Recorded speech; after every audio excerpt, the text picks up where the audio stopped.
base na lei, ou você procure um advogado. Ah, eu não tenho condição de contratar um advogado, tenho dúvida.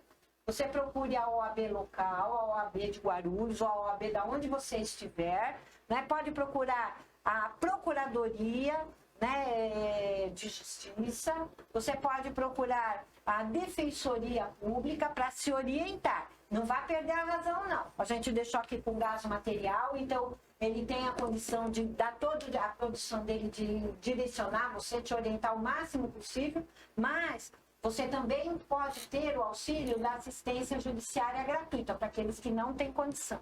Legal. Próximo. Estou devendo e não consigo pagar por causa dos juros. O que eu devo fazer? Ah, tá. Primeira coisa, o que a gente orienta? Você fez uma compra, né? Ou você fez um empréstimo bancário, ou muito cuidado com os empréstimos consignados, né? Então você muitas vezes acaba se perdendo, ainda mais depois da pandemia, pós-pandemia, numa crise muito econômica que o nosso país e na verdade o mundo todo está atravessando. Então você se perde e não consegue pagar. Nós podemos partir de vários pressupostos, né? Vários caminhos. Primeiro, nós recomendamos que você traga o contrato para um advogado sempre naquela mesma linha. Ah, eu não tenho condição, procura um advogado, procura a OAB que ela vai te auxiliar, ou procura a Defensoria Pública, a assistência judiciária gratuita para nomear um advogado, né? Então, você, se possível, se você tiver condição, procurar um contador, alguém que faça uma análise daquele contrato e veja se os juros estão corretos, se não foi embutido nada além daquilo que foi combinado no banco, alguma taxa. É proibido quando a sua dívida for no banco. Venda casada, o banco para te emprestar dinheiro obriga você a fazer um consórcio, um seguro, né? Isso não pode, isso chama venda casada. Eu fui pedir um empréstimo. Isso acontece bastante. Bastante. Eu fui pedir um empréstimo. Eu não fui lá para comprar um consórcio. Eu não fui para aquele negócio assim, o seu score tá baixo, tal, para dar uma aumentada, o score do banco é um, lá fora é outro. Aí tá, eu consigo até liberar esse empréstimo. Mas você sabe, o banco precisa que você aumente o seu score dentro do banco. Então, você não quer fazer um título de capitalização, ou um seguro do carro, alguma coisa, isso acontece bastante. Bastante, né? Então, veja, o que acontece? Primeiro, o banco, ele trabalha com meta. Então, ele força o funcionário dele a fazer a venda, porque ele vai ter um benefício também, né? Mas isso não pode, isso é proibido por lei. O Código do Consumidor proíbe, isso chama-se venda casada. Porque se você já está passando dificuldade, vai atrás do banco para fazer um empréstimo, é que você não está bem, né, nas suas finanças. Aí você é obrigado a comprar um outro produto do banco. Para poder liberar o dinheiro. Então você pode brigar com isso através da ação para rever os cálculos. Claro, né, eu já tive casos no escritório que dependendo do tipo de contrato que você faz, dificilmente você consegue rever, tá? Tem até o entendimento no Tribunal de Justiça, nos tribunais superiores, dependendo daquilo que você contratar com o banco, você não vai conseguir rever. É que você não leu o contrato antes. Então você tem que estudar e ver se está nas suas condições. Geralmente, ultimamente tem tido os feirões dos devedores, onde você pode procurar o banco para renegociar a sua dívida, mas quando você for renegociar a dívida, é bom que você esteja orientado para ver se aquilo realmente vai fazer bem para suas finanças, se aquilo não vai aumentar muito a sua dívida, que às vezes você faz um refinanciamento, de 1 você passa a dever 3 nesse refinanciamento. Então você precisa tomar muito cuidado. Então, juridicamente, primeiro passo, você sabe que venda casada não pode existir, isso é proibido. Então você vai analisar, eu fui obrigado a comprar um consórcio, um plano de capitalização, um seguro de vida, não é um seguro do contrato, mas um seguro de vida. Eu fui obrigado a fazer algum plano previdenciário, né? E eu não queria, isso acaba onerando, para mim fica mais difícil. Então você pode rever isso, através de uma ação judicial. Você pode esgotar todos os meios. Procura lá a agência bancária, procura o seu gerente, né? Ou procura a feira de devedores para tentar renegociar a dívida, né? E geralmente as instituições financeiras, quando ela percebe que o consumidor ele não tem condição nenhuma, não tem patrimônio, não tem nada, tá?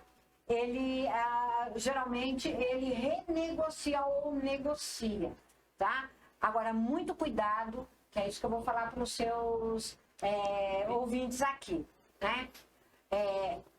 A sua aposentadoria, o seu benefício, ele pode ser penhorado até 30%, tá? Então, muito cuidado quando você vai fazer uma dívida, vai pedir um dinheiro emprestado, tem uma ação cobrando algo que você não conseguiu cumprir, porque 30%, se você é aposentado, está recebendo algum benefício do INSS, 30% pode ser penhorado para saldar a dívida, tá?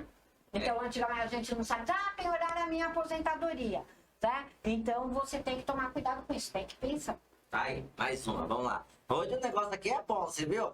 Pergunta e a Eliana responde, viu? O negócio aqui é show. É por isso que o povo pede a doutora sempre aqui no Café do Gado, né? Meu nome foi incluso sem aviso no SPC Serasa. Isso é um problema. Aí nós temos duas formas. Seu nome foi incluso... Quando você é incluso no rol dos mal pagadores ou no Serasa, você tem que ser comunicado previamente para ver se aquela dívida tem origem. Então, você geralmente recebe uma cartinha, você sempre tem que se acautelar, ter bastante cuidado dos seus dados, né, estarem todos corretos, atualizados, a atualização cadastral para você receber corretamente. Então, você foi inserido no rol dos maus pagadores, mas você não deve nada, tá? Não, olha, eu não sei nem porquê, foi um equívoco, a loja se equivocou, o banco se equivocou, fica equivocado. Cometeu um erro e colocou meu nome lá no Serasa, né? Foi apontado, né? Logo, cabe uma indenização por danos morais, os danos que causaram, tá? Se causou algum prejuízo, pode também ter danos materiais. Aí, qual a diferença de dano moral e dano material, tá? O dano moral, meu nome foi protestado, tá no Serasa, né? Então, eu fui prejudicado, eu fui tentar comprar uma televisão numa determinada loja de departamentos, falaram que eu não podia comprar porque meu nome estava no Serasa. Eu fui tentar ter um empréstimo no banco, não foi concedido porque meu nome estava no Serasa e eu não devo nada para ninguém, essa dívida já está paga, né? Por que eles não tiraram meu nome do Serasa? Porque está apontado. Esse sofrimento você pode ser indenizado, tá? Então, indenização por dano moral. Esse sofrimento, esse desgaste, esse aborrecimento que você teve. Indenização por dano material. Por exemplo, a empresa, ela é levada a protesto, ela é apontada no Serasa e ela precisava fazer um empréstimo no banco para fazer a folha de pagamento, ou para comprar um carro, ou para pagar lá alguma coisa que ela tenha comprado, a gente chama insumos, matéria-prima, para ela poder produzir. Então, ela foi impedida e não conseguiu produzir, não conseguiu fazer a folha de pagamento, e aí a empresa ou a pessoa, ela mostrando que teve esse prejuízo de dinheiro, isso chama dano material. Aí quem protestou, quem foi protestado provar que teve prejuízo de dinheiro e sofrimento, ela pode pedir indenização por dano moral e dano material. Legal. Vamos lá. Compra fracionada. O que deve ser feito? Olha, a compra fracionada é quando você compra escalonado, né? Vai recebendo aos poucos. Depende de como você realizou a sua compra. Não pode ser imposto a você, né? O consumidor, por que a gente fala de relação, chama hipossuficiência? O que é hipossuficiência? Se pressupõe, a lei imagina que o consumidor, ele está numa situação de inferioridade com quem vende, com quem presta o serviço. Porque o consumidor, ele precisa comprar, ele precisa daquele produto, ele precisa de um empréstimo, ele precisa da escola do filho quando a escola é particular. Então, ele está numa situação de inferioridade. Quem fornece está numa situação melhor, E quem precisa está numa situação inferiorizada. Logo, quem tem o produto, quem tem o serviço, quem tem aquilo que o consumidor deseja, ele não pode fazer imposições para fornecer o produto, para fornecer o serviço daquele que está precisando. Logo, fracionar a compra, fracionar a prestação de serviço, fracionar é dividir, né? Dividir de tal forma que force o consumidor, isso é proibido, é vedado por lei. Aí, para encurtar, o consumidor, ele não pode ser prejudicado nas suas necessidades básicas. Se ele precisa, né, se ele cumpre os seus compromissos, aquele que fornece, aquele que explora a sociedade, aquele que tem o comércio, o banco, ele tem que, além de ele estar explorando a sociedade, porque o banco ele não empresta dinheiro para ter prejuízo. O comerciante não vende produtos para ter prejuízo, ele está tendo um benefício. Logo, o consumidor ele tem que ter garantias que aquela prestação de serviço é adequada e não cause prejuízo. E qualquer imposição, ela tem que ser afastada. Não sei se foi claro. Foi claro. Então o pessoal tá gostando, hein? Perda da nota fiscal. Na perda da nota fiscal, você perdeu a nota fiscal, tá?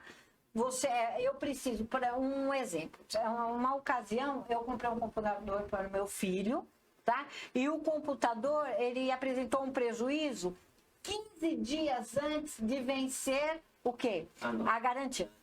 A garantia. E eu procurei, não achei a nota.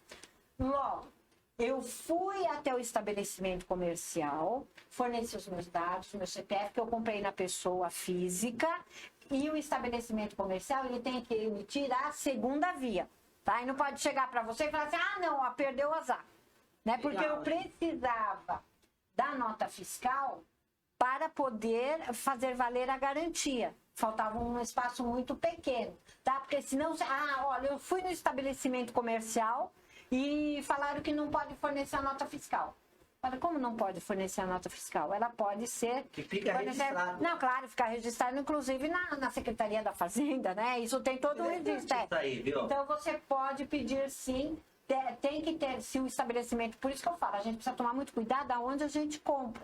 Precisa ser um estabelecimento sério, porque o estabelecimento, quando ele emite, ele contabiliza, ele registra, é tudo registrado. Logo, há possibilidade, sim. O estabelecimento comercial falou que não vai fornecer, você deixa registrado.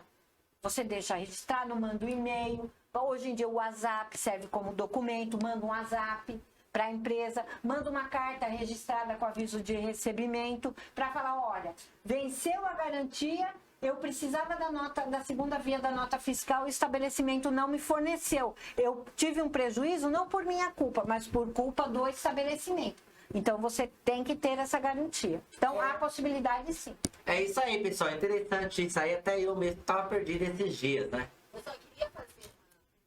O estabelecimento, ele emite na hora ou ele te dá um prazo?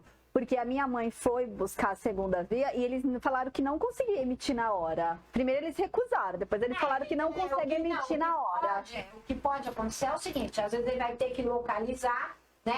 Pode ser que a sua mãe, se ela tivesse o número da nota fiscal, a data, se ela ficaria mais fácil de localizar.